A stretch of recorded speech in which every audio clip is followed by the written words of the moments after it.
Good morning students. तो आज का हमारा टॉपिक है एलिमेंट्स ऑफ बिजनेस इन्वायरमेंट। ठीक है, तो आपका जो इन्वायरमेंट है उसके अंदर डिफरेंट एक्सटर्नल इन्वायरमेंट होते हैं जिन पे बेस हमारा जो मेन टॉपिक होता है, किस तरीके से हमारा इन्वायरमेंट इफ़ेक्ट करता है हमारे बिज़नेस को, वो सारी चीज़ें अप्लाई होती हैं। तो इन्वायरमेंट के मेनली 5 जो है एलिमेंट होते हैं। इकोनॉमिक इन्वायरमेंट होता है आपका, सोशल होता है, लीगल होता है, आपका पॉलिटिकल होता है, ठीक है, और टेक्निकल होता है। तो ये 5 एलिमेंट हैं आपके जिन पे बेस हमारा बिजनेस जो है काम करता है। ठीक है, तो हम एक एक करके सबके बारे में पढ़ते हैं। सबसे पहला है हमारा इकोनॉमिक इन्वायरमेंट। इकोनॉमिक अर्थशास्त्र एक तरीके से। तो जो इकोनॉमिक इन्वायरमेंट है वो हमारा रिलेट करता है हमारे इकोनॉमिकल एक्टिविटीज़ से। ठीक है, हमारे इनकम लेवल क्या है, इन्फ्लेशन का रेट क्या है, आपकी जो टैरिफ पॉलिसीज़ हैं वो क्या है, टैक्स पॉलिसीज़ क्या हैं आपकी एक सोसाइटी के अंदर, उन सब चीज़ों के ऊपर डिपेंड करता है कि हमारा इकोनॉमिक इन्वायरमेंट कैसा होगा। और जैसे जैसे ये चेंज होता जाता है, ये फैक्टर्स, ये पॉलिसीज़ आपके चेंज होती हैं, उसी तरीके से आपके बिज़नेस के ऊपर भी इनका असर पड़ता है। ठीक है, कुछ एग्जाम्पल्स हम यहाँ पे ले लेते हैं। जैसे कि अगर आप मान लेते हैं कि एक पर्सन है, पहले 5000 रुपीज़ कमाता है तो वो अपनी बेसिक नीड को कंप्लीट कर पाता है। धीरे धीरे उसका इनकम लेवल बढ़ता है, इकोनॉमिक कंडीशन उसकी अच्छी हो जाती है और वो 5000 की बजाय वो 10,000 रुपीज़ अर्न करने लग जाता है। तो उसकी जो डिमांड है प्रोडक्ट्स के लिए, या उसके रहने के तौर तरीके हैं, या अदर जो फैक्टर्स हैं, वो अकॉर्डिंग टू उसके इनकम लेवल चेंज होते चले जाएंगे। ठीक है, तो ये तो हो गया कि हमारा इकोनॉमिक फैक्टर किस तरीके से किसी पर्सन को या एक बिज़नेस को इफ़ेक्ट करता है। ठीक है, असर डालता है उसके ऊपर। कुछ और एग्जाम्पल ले लेते हैं हम।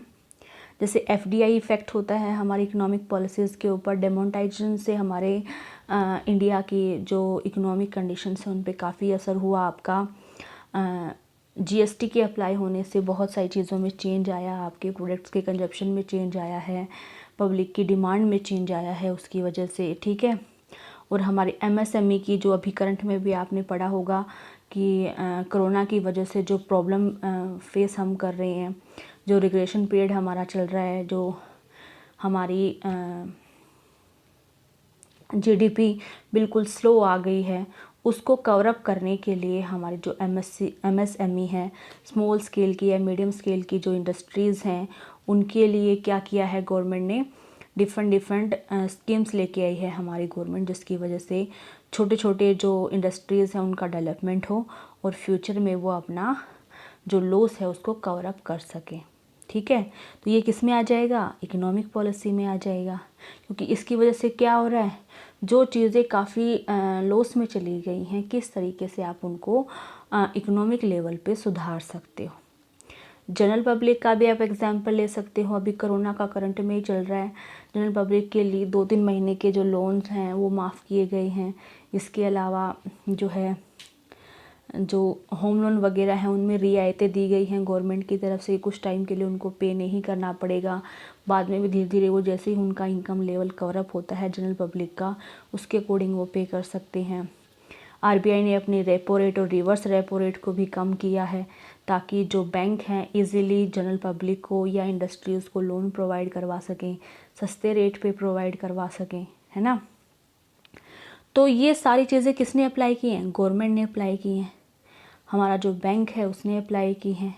और उन सब की वजह से हमारी जो ओवरऑल जो जनरल पब्लिक है, जितने भी हमारे सेक्टर्स हैं, जितने भी हमारी इंडस्ट्रीज़ हैं, उन सबको बूस्ट अप करने में हेल्प मिलेगी। तो आपको इकोनॉमिक इन्वायरमेंट में सिर्फ इतना याद रखना है कि वो सारे फैक्टर्स जिनकी वजह से आपके बिजनेस या आपके पर्सनल लेवल पे कोई भी इकोनॉमिक सुधार होता है, मनी रिलेटेड कोई फैक्टर आपका चेंज होता है, तो वो सब किस में आएगा, इकोनॉमिक इन्वायरमेंट में आएगा। तो ये फैक्टर आई थिंक आपको समझ में आ गया होगा। कोई प्रॉब्लम हो तो आप मुझसे पूछ सकते हैं।